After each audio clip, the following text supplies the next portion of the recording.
அனைவருக்கும் வணக்கம். நம்மளுடைய ஐயா திராவிட புதல்வர் ஐயா மு.க. ஸ்டாலின் முத்தான 3 ஆண்டுகள் ஆட்சியை தமிழ்நாட்டுக்கு கொடுத்துருக்கோம் அப்படின்னு சொல்லி மிகப்பெரிய அளவில் கொண்டாட இருக்காரு. இந்த சமயத்தில் அவர் என்னென்னலாம் இந்த 3 ஆண்டுகளில் சாதனை பண்ணியிருக்காருன்னு நம்மளும் கொண்டாட வேண்டியது நம்மளுடைய அவசியம் இல்லை. ஏன்னா நம்ம முதல்வர் தானே, நம்ம கொண்டாடலாம், வேறு யார் கொண்டாடுவா? திமுக ஆட்சி பொறுப்பேற்றதுலேருந்து நாங்கள் 75% நிறைவேற்றிட்டோம், 80% நிறைவேற்றிட்டோம், 85% நிறைவேற்றிட்டோங்காரு. ஐயா மு.க. ஸ்டாலின் இந்த பொறி உருண்டை வாங்கி கொடுக்கறது, சோப்பு டப்பா வாங்கி கொடுக்கறது, ஊதுபத்தி வாங்கி கொடுக்கறது, கற்பூரம் வாங்கி கொடுக்கறது, இதெல்லாம் ஒரு தேர்தல் அறிக்கை. இதை நிறைவேற்றிட்டு அவர் நான் 80% நிறைவேற்றிட்டேன், 90% நிறைவேற்றிட்டேங்காரு. இதுவரைக்கும் ஐயா மு.க. ஸ்டாலினோட ஆட்சியில் ஆசிரியர்கள் போராட்டம் பண்ணிட்டான், மருத்துவர்கள் போராட்டம் பண்ணிட்டாங்க, செவிலியர்கள் போராட்டம் பண்ணிட்டாங்க, போக்குவரத்து ஊழியர்கள் போராட்டம் பண்ணிட்டாங்க, விவசாயிகள் போராட்டம் பண்ணிட்டாங்க, மாணவர்கள் போராட்டம் பண்ணிட்டாங்க. இந்த மாதிரி ஐயா மு.க. ஸ்டாலினோட ஆட்சியில் மாற்றி போராட்டம் பண்ணுறாங்க. இருந்தாலும் நம்ம ஐயா மு.க. ஸ்டாலின் சொல்கிறாரு முத்தான ஆட்சிக்கு 3 ஆண்டே சாட்சி அப்படிங்காரு. திமுகவோட ஆட்சி காலத்தில் வேங்கை வயல் குடிதண்ணி தொட்டியில் மலம் கலந்து 1 வருஷத்துக்கு மேலாகுது. 1 வருஷத்துக்கு மேலாகியும் அந்த வேங்கை வயல் நீர் தொட்டி நாரிக்கிட்டு கிடக்கு. திருவண்ணாமலையில் சிப்காட் தொழிற்சாலை அமைக்கிறதுக்கு அங்கே இருக்கக்கூடிய விவசாயிகள் தன்னுடைய தார்மீக உரிமைக்காக போராடினாங்க. விவசாய நிலம் இந்த இடத்துல சிப்காட் தொழிற்சாலைகள் அமைக்கிறதுக்கு நாங்கள் எதிர்ப்பு தெரிவிக்கணும்னு சொல்லி தன்னுடைய எதிர்ப்பை தெரிவித்த அந்த விவசாயிகள் மேலே இந்த திமுக அரசாங்கம் குண்டாஸ் போட்டது. சாதாரணமாக ஒரு பாமர ஒரு ஏழைகள் வாங்கி குடிக்கக்கூடிய பால் இருக்கு இல்லையா, ஒரு பால், அந்த பாலில் இருக்கக்கூடிய கொழுப்பை ஆட்டையை போட்டு கொழுப்பை திருடி அந்த பாலுக்கான விலையை ரொம்ப கூட்டி ரொம்ப அதிகரித்து விற்று இந்த திமுக அரசாங்கம் கொள்ளை லாபம் சம்பாதிச்சது. இதெல்லாம் இந்த முத்தான 3 ஆண்டுகள் சாதனையில் வருது. எங்கள் திமுக ஆட்சிக்கு வந்தோடனே நாங்கள் சென்னையை சிங்கார சென்னையை மாற்ற போகிறோம்னு ஒரு திட்டத்தை வெளியிட்டு அந்த சிங்கார சென்னை பேக்கேஜுக்கு 4000 கோடி முழுசாக ஒதுக்குனாங்க. 4000 கோடி முழுசாக ஒதுக்கி அப்படியே திமுகவோட குடும்பத்துக்கு ஒதுக்கிட்டாங்க. இதெல்லாம் முத்தான 3 ஆட்சியில் வருது. ஐயா மு.க. ஸ்டாலின் போன வருஷம் என்ன சொன்னார்? ஈடில்லா ஆட்சிக்கு 2 ஆண்டே சாட்சினார். இப்போ முத்தான ஆட்சிக்கு 3 ஆண்டே சாட்சிங்காரு. இப்போ நமக்கு என்ன நினைக்க தோணுதுன்னாக்க, அப்பா ஒரு வழியாக 3 வருஷம் முடிஞ்சிச்சு, இன்னும் ஒரு 2 வருஷம் எப்படியும் பல்ல கடிச்சிக்கிட்டு இருந்துருவோம், இன்னும் 2 வருஷம் கழிச்சு இந்த திமுக ஜெயிக்கவா போகுது, பல்ல கடிச்சிட்டு இருந்துருவோம்டா சாமி அப்படின்னு நமக்கு தோணுது. ஆனால் எங்களுடைய தமிழ் குறவர் அண்ணன் இரணியன் KKSSR ராமச்சந்திரன் சந்திக்க போனார். SSR ராமச்சந்திரன் அந்த இடத்துல ஏகப்பட்ட இருக்கைகள், அந்த சோபா செட்டு எல்லாமே காலியாக கிடக்குது.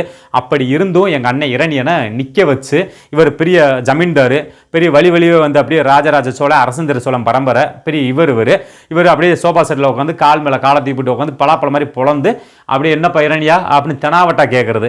இதெல்லாம் ஜாதி வெறியோட ஒரு உச்சம்னு தான் நம்ம சொல்லணும். இதெல்லாம் இந்த முத்தான 3 ஆண்டுகள் சாட்சியில் வருது. இவங்க ஜாதியை வேற இருக்க பிறந்தவங்க.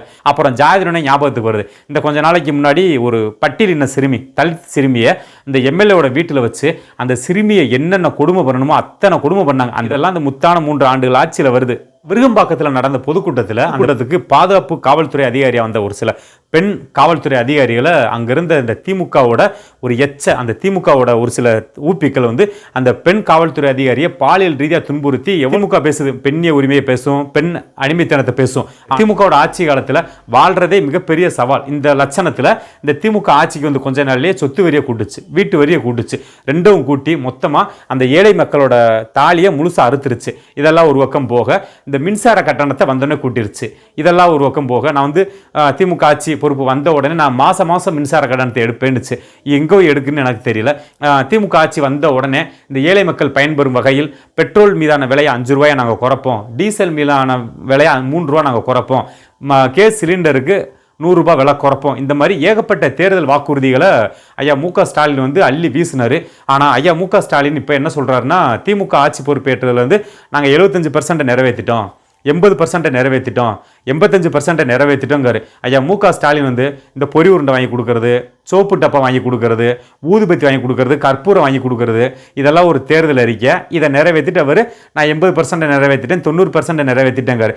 இதே ஐயா மு.க. ஸ்டாலினோட ஆட்சியில் யாரா ஒரு ஆள் நிம்மதியாக இருந்தது சொல்லுங்க பார்ப்போம்.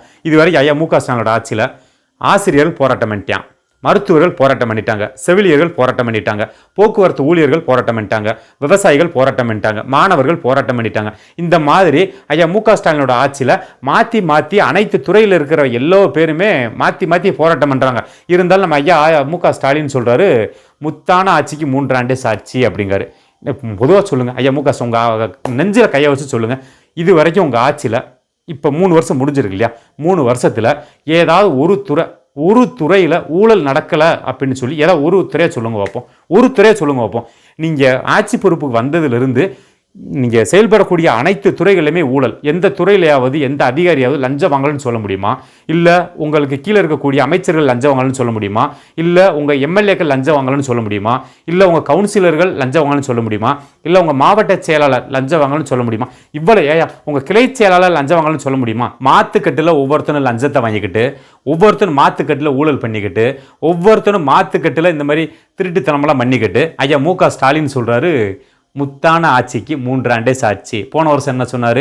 ஈடில்லா ஆட்சிக்கு 2 ஆண்டே சாட்சி. இப்போ நமக்கு என்ன நினைக்க தோணுதுன்னா, எப்பா நல்ல ஆட்சிடா சாமி, 3 வருஷம் முடிஞ்சிச்சுடா, இன்னும் 2 வருஷம் பல்ல கடிச்சிக்கிட்டு இருந்துருவோம், போகட்டும் கடந்து போகட்டும், இப்படி தான் நமக்கு நினைக்க தோணுது. நான் மட்டும் இல்லை, மொத்த பொதுமக்களுமே இப்படி தான் நினைக்க தோணுது.